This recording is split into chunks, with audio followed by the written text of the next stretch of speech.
Hello বন্ধুরা, আমি মধু। আজকে আমি বানাচ্ছি চিলি চিকেন।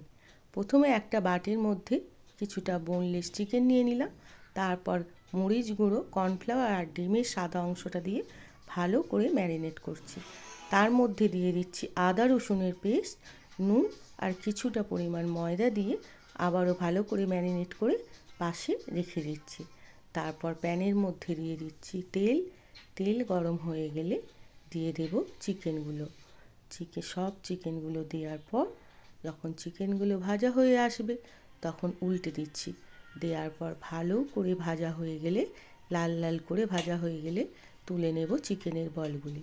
তার মধ্যে দিয়ে দেব ডুমো করে কেটে রাখা পেঁয়াজ আর ক্যাপসিকাম কুচি।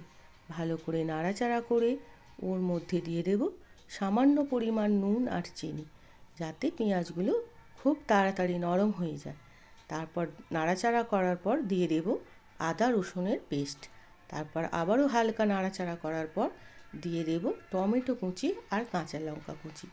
দেওয়ার পর একটা বাটিতে আমি কিছুটা পরিমাণ সয়া সস, টমেটো সস আর ভিনিগার গুলে রেখেছিলাম।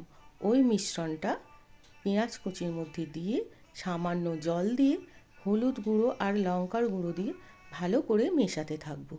মেশানো হয়ে গেলে চিকেনের বলগুলো দিয়ে দিলাম। তারপর একটা বাটিতে কর্নফ্লাওয়ার গুলে তারপর ওটা চিকেনের মধ্যে দিয়ে দিলাম। তারপর রেডি হয়ে গেল চিলি চিকেন। রুটি বা পরোটার সাথে খেতে খুব সুন্দর হবে। কেমন লাগলো বন্ধুরা তোমাদের?